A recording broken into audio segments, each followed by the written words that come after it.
Assalamualaikum warahmatullahi wabarakatuh. Bismillahirrahmanirrahim. Alhamdulillahirabbil alamin wala udwana illa 'alal zalimin. Wa sallallahu wa sallam wa baraka ala 'abdihi wa rasulihi nabiyina Muhammad wa ala alihi wa sahbihi ajma'in. Amma ba'du. Alhamdulillah, kita bersyukur pada Allah Subhanahu wa taala pada hari ini, hari Selasa 6 Al-Muharram 1442 Hijriah. Salawat dan salam semoga selalu Allah berikan kepada Nabi kita Muhammad sallallahu alaihi wa ala alihi wasallam, pada keluarga beliau, para sahabat, serta orang-orang yang mengikuti beliau sampai hari kiamat kelak. Dengan nama-nama Allah yang husna dan sifat-sifatnya yang mulia, kita berdoa, Allahumma inna nas'aluka ilman nafi'an wa rizqan tayyiban wa amalan mutaqabbala. Wahai Allah, sesungguhnya kami mohon kepada Engkau ilmu yang bermanfaat, rezeki yang baik, dan amal yang diterima. Allahumma amin. Taib, siapa yang mau membaca apa yang terakhir yang kita pelajari dalam pelajaran akidah untuk kelas 7B? Nah, siapa yang mau baca? Alexis mau membaca? Silahkan Alexis baca. Qalu ta'alau atlu ma harrama rabbukum alaikum alla tusyriku bihi syai'an wa bil walidaini ihsanan wa la taqtulu auladakum min imlaqin nahnu narzuqukum wa iyyahum wa la taqrabu al fawahisha ma zahara minha wa ma batana wa la taqtulun nafsal lati harramallahu illa bil haqq. Dzalikum wassaqum bih la'allakum ta'qilun. Wa la taqrabu malal yatimi illa billati hiya ahsanu hatta yablugha ashadduh wa awful kaila wal mizana bil qist. La nukallifu nafsan illa wus'aha wa za qurba wa ba'dillahi ufu zalikum wassaqum bih la'allakum tazakkarun wa anna hadza sirati mustaqiman fattabi'uhu wa la tattabi'us subula fatafarraqa bikum an sabilihi dzalikum wassaqum bih la'allakum tattaqun. Katakanlah, mari kubacakan apa, yaitu janganlah kamu mempersekutukan sesuatu pun dengan dia, berbuat baiklah terhadap kedua orang ibu bapak, dan janganlah kamu membunuh anak-anak kamu karena takut miskin. Kami akan memberi rezeki kepadamu dan kepada mereka, dan janganlah kamu mendekati perbuatan-perbuatan yang keji, baik yang nampak di antaranya maupun yang tersembunyi. Dan jangan kamu membunuh jiwa yang diharamkan Allah membunuhnya, melainkan dengan suatu sebab yang benar. Demikian itu yang diperintahkan oleh Tuhanmu kepadamu supaya kamu memahaminya. Dan janganlah kamu dekati harta anak yatim kecuali dengan cara yang lebih bermanfaat hingga sampai ia dewasa. Dan sempurnakanlah takaran dan timbangan dengan adil. Kami tidak memikulkan beban kepada seseorang melainkan sekedar kesanggupannya. Dan apabila kamu berkata, maka hendaklah kamu berlaku adil kendati pun dia adalah kerabatmu, dan penuhilah janji Allah. Yang demikian itu diperintahkan Allahmu kepadamu agar kamu ingat, dan bahwa yang kami perintahkan ini adalah jalanku yang lurus. Maka ikutilah ia, dan janganlah kamu mengikuti jalan-jalan yang lain, karena jalan-jalan itu mencari beraikanmu dari jalannya. Yang demikian itu diperintahkan Allah kepadamu agar kamu bertakwa. Al-An'am ayat 151 sampai ayat 153. Taib, bismillah, alhamdulillah. Para santri sekalian yang dirahmati oleh Allah Subhanahu wa taala, kita masih mempelajari pelajaran al-aqidah dan kita masih pada bab yang pertama.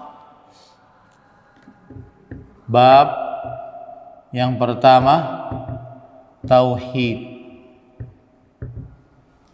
Dan sebagaimana yang sudah kita pelajari bahwa bab tauhid ini maksudnya adalah hukum tauhid, hukum mentauhidkan Allah Subhanahu wa taala, yaitu hukumnya adalah wajib.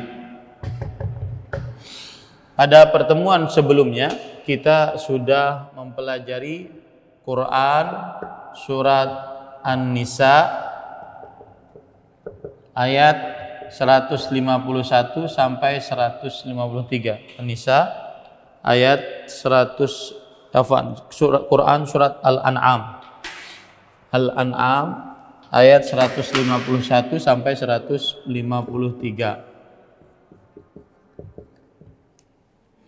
Dan pada pertemuan sebelumnya kita sudah membahas makna ayat.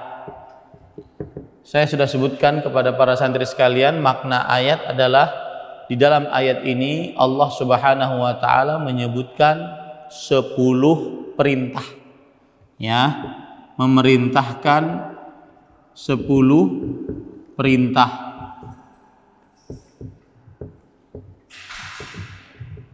Pada pertemuan sebelumnya, pertemuan yang kelima, Allah Subhanahu wa taala dalam ayat ini menyebutkan 10 perintah, dan di pertemuan yang kelima saya tuliskan 10 perintah tersebut apa saja, ya, 10 perintah tersebut apa saja. Baik, sekarang hubungan ayat dengan bab pertama. Apa hubungan ayat dengan bab yang pertama? Ingat ya, bab yang pertama itu membicarakan hukum mentauhidkan Allah. Bab yang pertama membicarakan hukum mentauhidkan Allah, yaitu hukumnya adalah wajib. Hukumnya adalah wajib. Taib. Hubungan ayat dengan bab yang pertama yaitu bahwa ayat ini menjelaskan bahwa hukum mentauhidkan Allah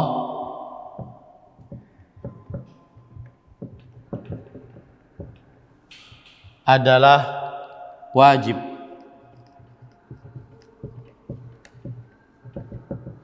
Karena mentauhidkan Allah termasuk salah satu, bahkan perintah pertama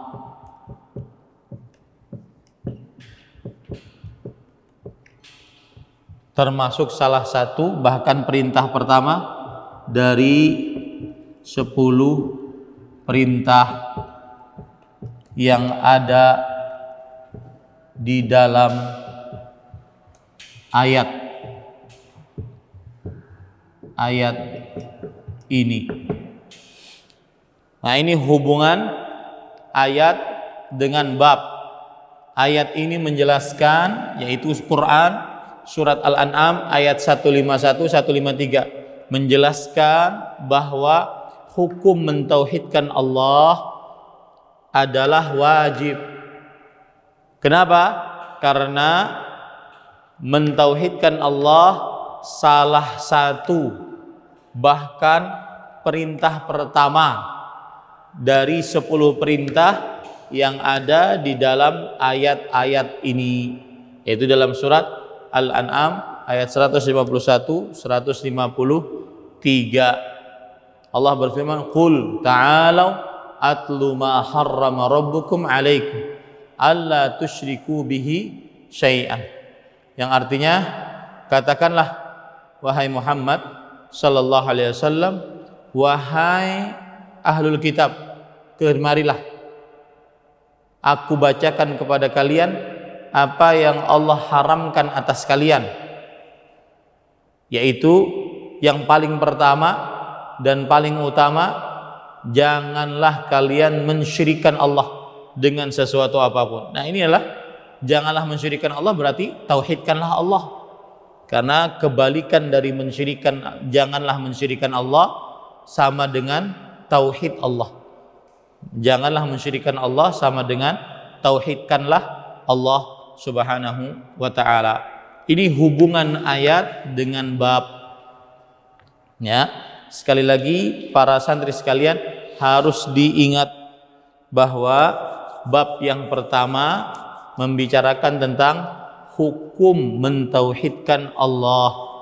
Bab yang pertama membicarakan tentang hukum mentauhidkan Allah, yaitu hukumnya adalah wajib.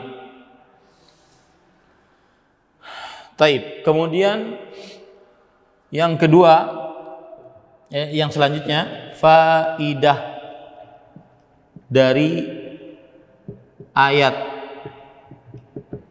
Apa faidah dari ayat? Faidah yang pertama yaitu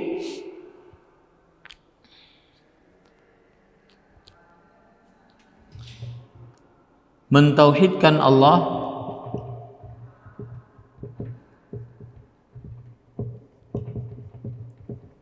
adalah kewajiban paling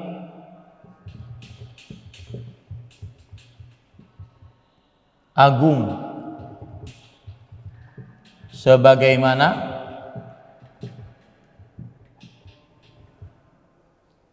mensyirikkan Allah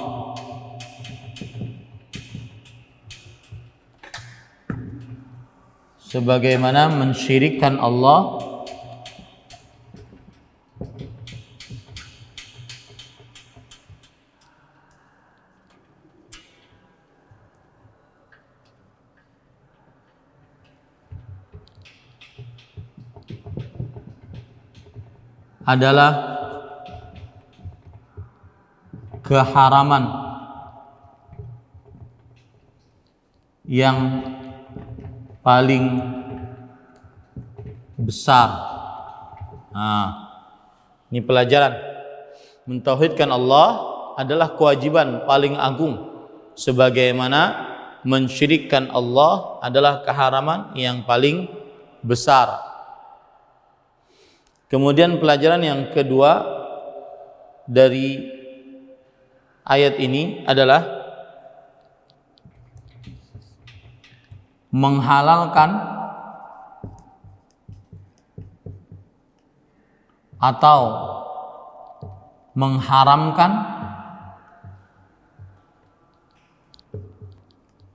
adalah hak khusus milik Allah. Menghalalkan atau mengharamkan adalah hak khusus milik Allah. Ya, tidak ada yang boleh menghalalkan riba, menghalalkan makan harta anak yatim, mengharamkan makan harta anak yatim, kecuali Allah Subhanahu wa ta'ala, karena itu adalah hak khusus milik Allah Subhanahu wa ta'ala. Nah, ini pelajaran yang kita bisa ambil dari Quran surat Al-An'am ayat 153.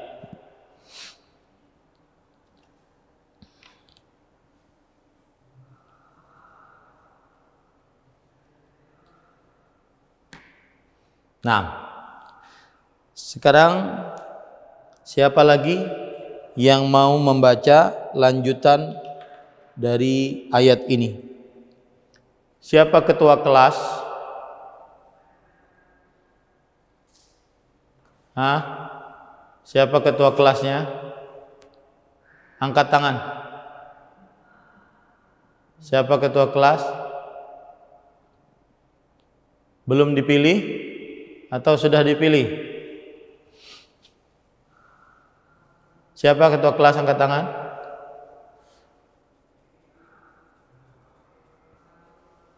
Kalau belum dipilih, saya pilih nih. Rozan. Mana Rozan?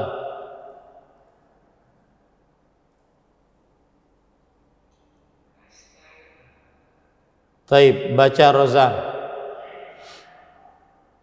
Baca lanjutannya, Rozan.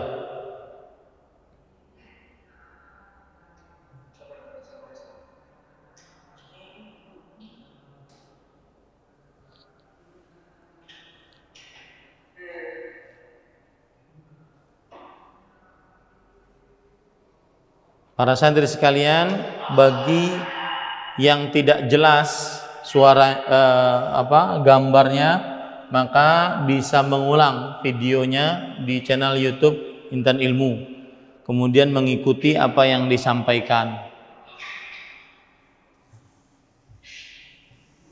Nah, silahkan baca Rozan. Oh, nggak dibuka dari tadi bukunya. Halaman 3.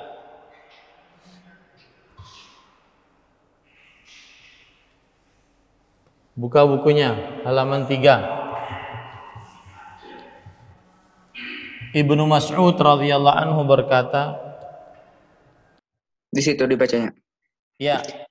Ibnu Mas'ud radhiyallahu anhu berkata, barang siapa yang ingin melihat wasiat Muhammad sallallahu alaihi wasallam yang tertera di atas cincin stempel milik beliau, maka hendaklah dia membaca firman Allah Subhanahu wa taala. Katakanlah, Muhammad, marilah kubacakan apa yang diharamkan kepadamu oleh Tuhanmu, yaitu janganlah kamu berbuat syirik sedikit pun kepadanya.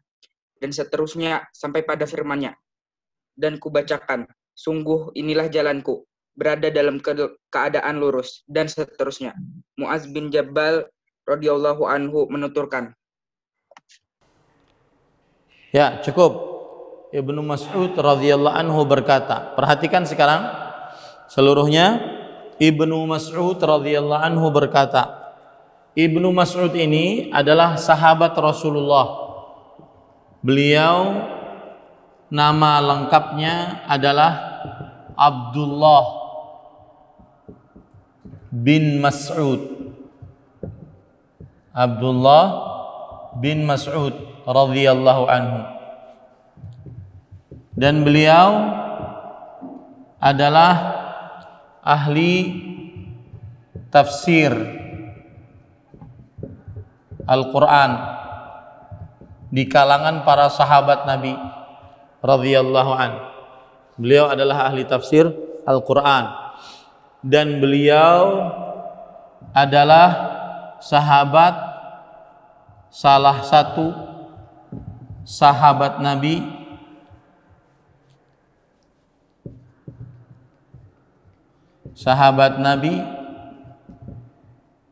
yang gigih memperjuangkan sunnah,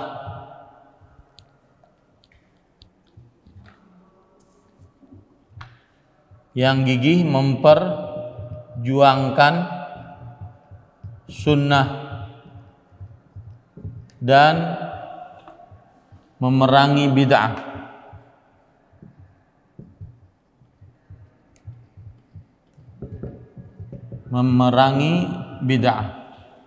Radhiyallahu anhu. Jadi beliau ahli tafsir Al-Quran karena beliau termasuk orang yang menulis Al-Quran. Makanya beliau belajar dari Rasulullah SAW sekitar 70 surat langsung, 70 surat Al-Quran langsung belajar melalui mulut Rasulullah sallallahu alaihi wa ala alihi wasallam. Dan beliau salah satu sahabat Nabi yang gigih memperjuangkan sunnah dan memerangi bid'ah. Contoh perkataan beliau adalah al-ijtihadu fi sunnah, al-iqtisadu fi sunnah khairun minal ijtihadi fil bid'ah. Sederhana beribadah tetapi sesuai dengan sunnah lebih baik daripada terlalu berlebihan tetapi perbuatan bid'ah. Taib, kita lanjutkan. Ibnu Mas'ud radhiyallahu anhu berkata, barang siapa yang ingin melihat wasiat Muhammad sallallahu alaihi wasallam yang tertera di atasnya cincin stempel milik beliau. Jadi ada kertas, kemudian ada wasiat yang berstempel, stempelnya dari Rasulullah sallallahu alaihi wasallam. Maka hendaklah dia baca firman Allah. Katakanlah Muhammad, marilah kubacakan apa yang diharamkan kepadamu oleh Rabbmu, yaitu janganlah kamu berbuat syirik sedikit pun kepadanya, dan seterusnya. Jadi wasiat tersebut, wasiat yang dimaksud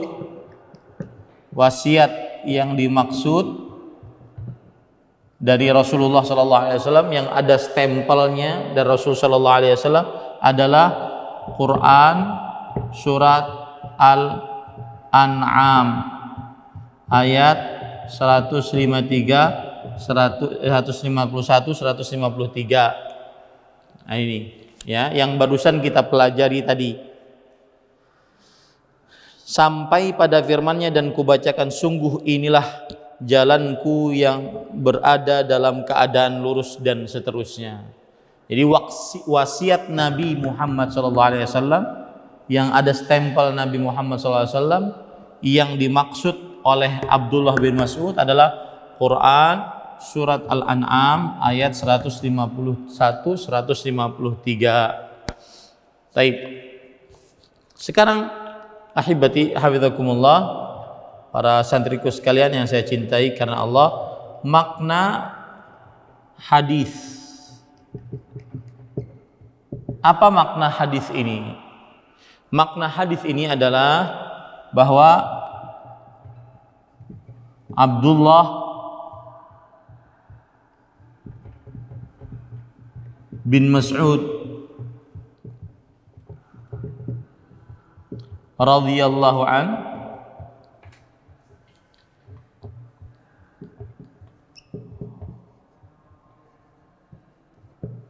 mengabarkan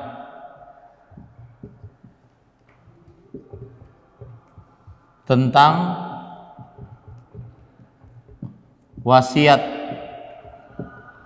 Rasulullah sallallahu alaihi wasallam.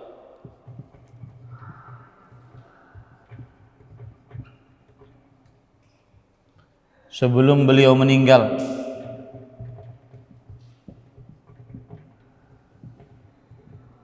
Sebelum beliau meninggal, yaitu 10 perintah yang ada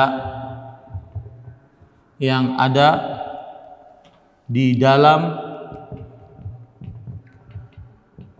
Quran surat Al-An'am ayat 151, 153 yang sudah kita pelajari.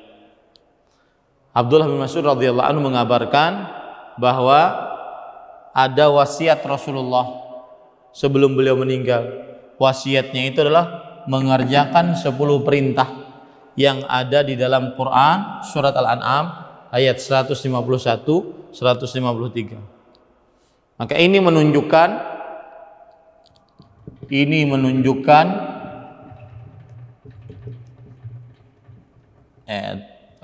itu nanti ya cukup itu makna hadis. Sedangkan hubungan hadis dengan bab, hubungan hadis dengan bab adalah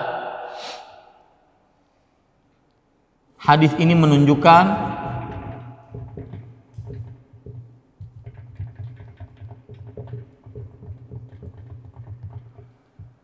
wajibnya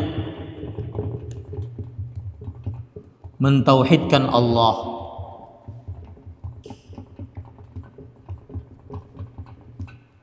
Karena ia adalah wasiat. Karena ia adalah wasiat, yaitu pesan penting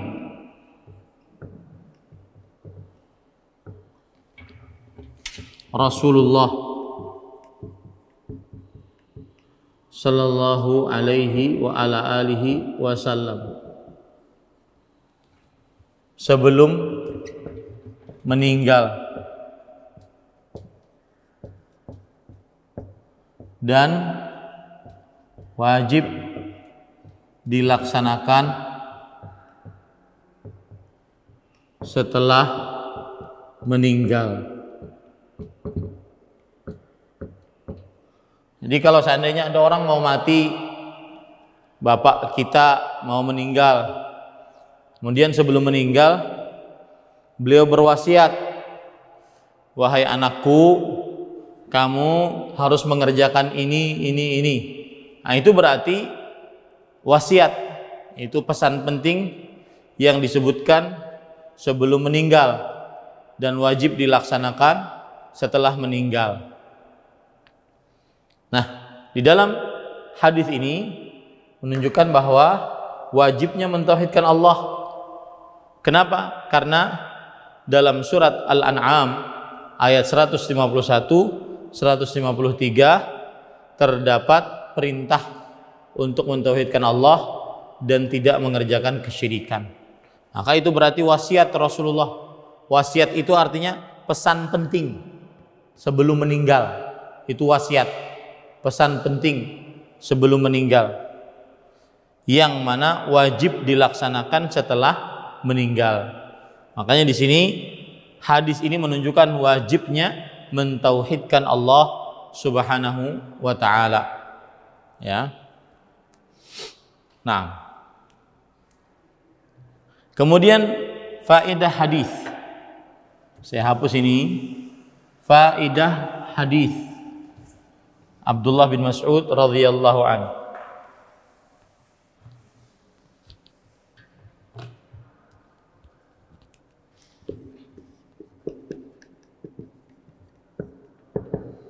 Yang pertama adalah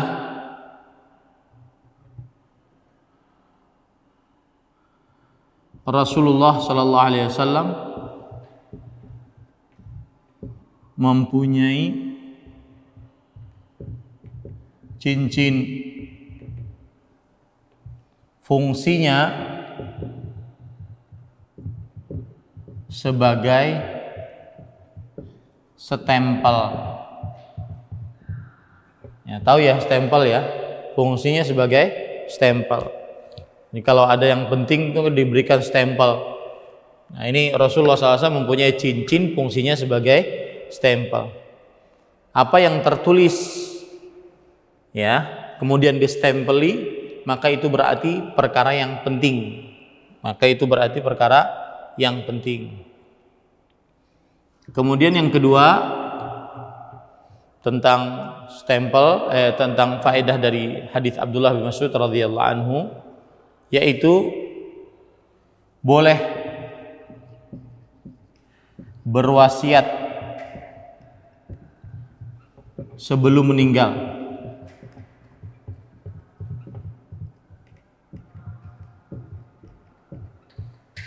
Asalkan wasiatnya bukan maksiat.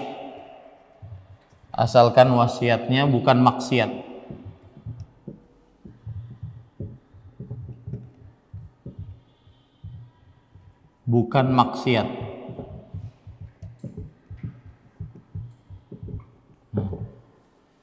Ini faedah dari hadis Abdullah bin Mas'ud radhiyallahu anhu. Jadi orang kalau mau meninggal, maka dia berwasiat maka ini diperbolehkan. Berwasiat bahwasanya nanti kalau saya meninggal maka sepertiga dari harta saya diberikan kepada si fulan, maka ini boleh, tidak terlarang, ya. Nah, taib, silahkan baca selanjutnya. Siapa yang mau baca? Razan, pilih siapa yang mau baca, ya Razan.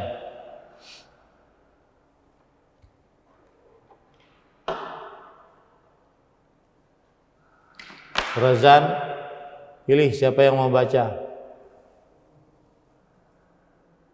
Mana Razannya?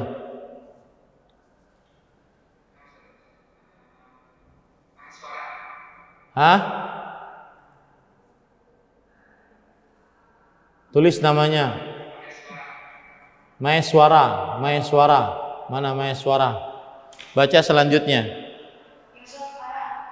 Silahkan. Sebentar, biar saya yang baca bahasa Arabnya, nanti Maeswara baca yang bahasa Indonesianya. Kuntu radifan Nabi sallallahu alaihi wasallam ala himar, faqala li ya Mu'ad, atadri ma haqqullahi ala al-ibad wa ma haqqul ibadi ala Allah? Qultu Allahu wa rasuluhu a'lam. Qala haqqullahi 'alal 'ibad an ya'buduhu wa la yusyriku bihi syai'an wa haqqul 'ibadi 'ala Allah alla yu'adziba man la yusyriku bihi syai'an. Qultu ya Rasulullah afala ubashshirun nas? Qal la tubashshirhum fayattakilu. Nah, silakan baca artinya. Aku pernah diboncengkan Nabi Shallallahu Alaihi Wasallam. Lalu beliau berkata kepadaku, "Hai Mu'ad, tahukah kamu apa hak Allah yang wajib dipenuhi oleh para hambanya dan apa hak para hambanya dan apa hak para hamba yang pasti dipenuhi Allah?"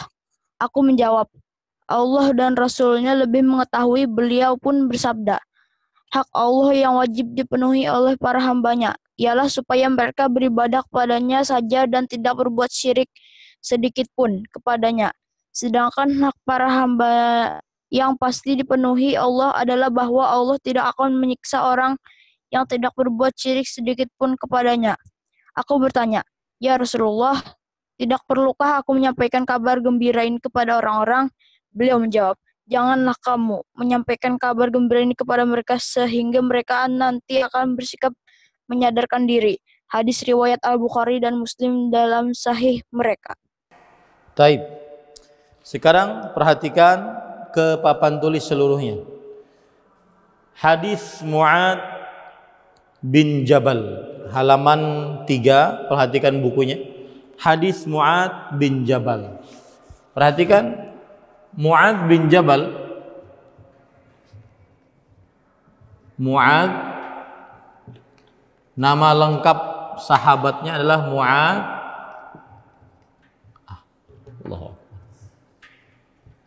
Mu'ad bin Jabal, ya.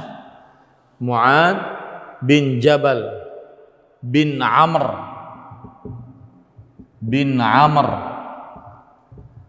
bin Aus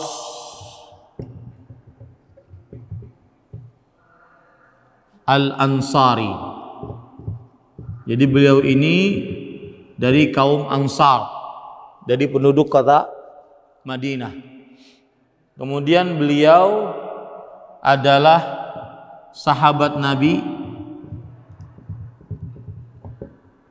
yang paling berilmu tentang halal dan haram, tentang halal dan haram. Sebagaimana hadis Rasul sallallahu alaihi wasallam, a'lamu ummati bil halal wal haram Mu'ad bin Jabal. Yang paling paham dari umatku tentang yang halal dan haram adalah Mu'ad bin Jabal radhiyallahu anhu. Dan beliau adalah pendakwah pertama yang diutus oleh Rasulullah sallallahu alaihi wasallam ke negeri Yaman. Sallallahu alaihi wasallam ke Yaman. Ya, kenapa? Karena beliau berilmu. Akhirnya beliau diutus ke negeri Yaman untuk mengajari dan mendakwahi orang Yaman. Dan beliau wafat pada tahun 318 Hijriah. Ya, umur beliau yaitu 38 Hijriah. Umur beliau 38 tahun maksudnya, 38 tahun. Wafat pada tahun 18 Hijriah, umur beliau 38 tahun. Taib. Kemudian perhatikan bukunya. Mu'adz bin Jabal menuturkan, aku pernah dibonceng Nabi Muhammad SAW. Dibonceng, paham ya? Yaitu di belakang, di atas seekor keledai. Keledai tahu ya, seperti hewan tunggangan, ya, hewan tunggangan. Lalu beliau bersabda kepadaku, hai Mu'adz, tahukah kamu apa hak Allah yang wajib dipenuhi oleh para hambanya? Maksudnya Nabi Muhammad SAW bertanya, wahai Mu'adz, tahukah engkau apa hak Allah?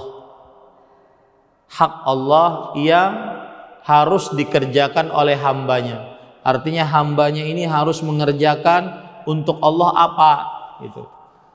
Kemudian, dan apa hak para hamba yang pasti dipenuhi oleh Allah?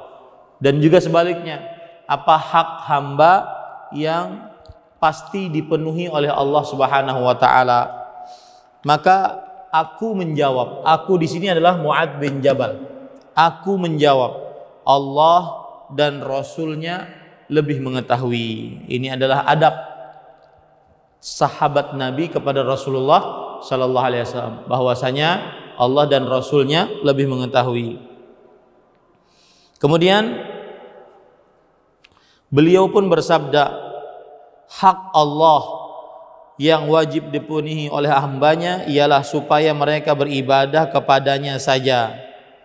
Ini hak Allah, dan tidak berbuat syirik sedikit pun kepada hambanya. Nah, itu hak Allah Subhanahu wa taala. Sedangkan hak para hamba yang pasti dipenuhi Allah adalah bahwa Allah tidak akan menyiksa orang yang tidak berbuat syirik sedikit pun kepadanya. Hamba wajib mentauhidkan Allah. Kalau hamba mentauhidkan Allah, maka Allah tidak akan menyiksa hamba tersebut. Itu maksudnya. Aku bertanya, wahai Rasulullah, tidak perlukah aku menyampaikan kabar gembira ini kepada orang-orang? Nah, ini kan kabar gembira.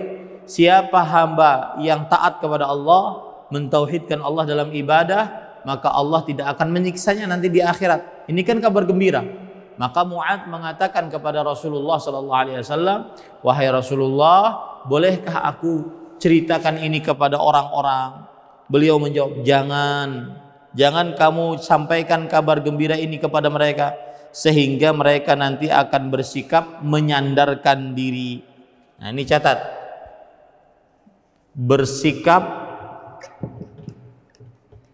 menyandarkan diri.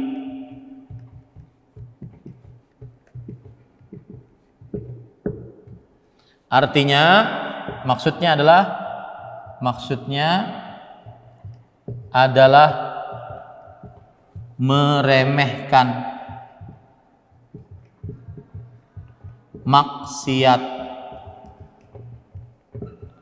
padahal karena menganggap sudah bertauhid. Meremehkan maksiat karena menganggap sudah bertauhid. Nah, itu maksudnya. Nah, jadi kalau ada orang bermaksiat, minum minuman keras, berzina, berjudi, membunuh, mencuri, dia katakan, nggak apa-apa, yang penting kan muslim. Nah, ini maksudnya. Itu nanti orang-orang akan bersandar dengan seperti itu. Makanya Nabi Muhammad SAW mengatakan, jangan engkau beritahukan, ya, jangan engkau beritahukan, karena nanti manusia meremehkan maksiat. Nah, sekarang ahibati at-tullab hafizakumullah, makna hadis, ya, makna hadis. Apa makna hadis? Makna hadisnya adalah hadis ini menjelaskan tentang hak Allah dan hak hamba. Hadis ini menjelaskan tentang hak Allah dan hak hamba, yaitu hak Allah adalah tauhid dan hak hamba adalah terlepas dari siksa neraka jika bertauhid.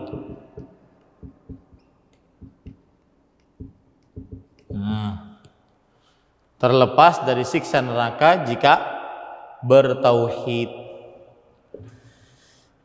Kemudian hubungan hadis dengan bab, hubungan hadis dengan bab.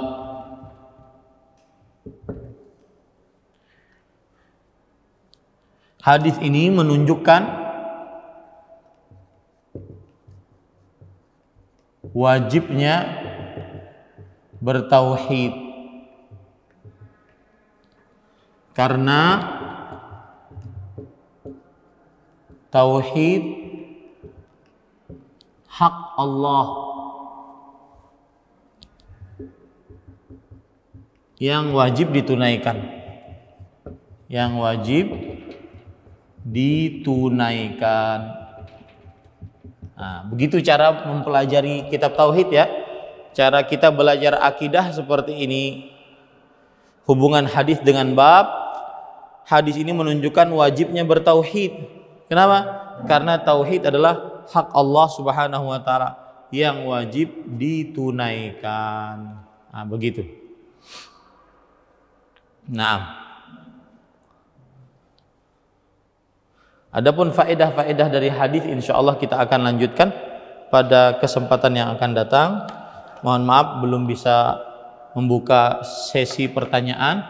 Nanti kita akan buka sesi pertanyaan pada pertemuan yang akan datang.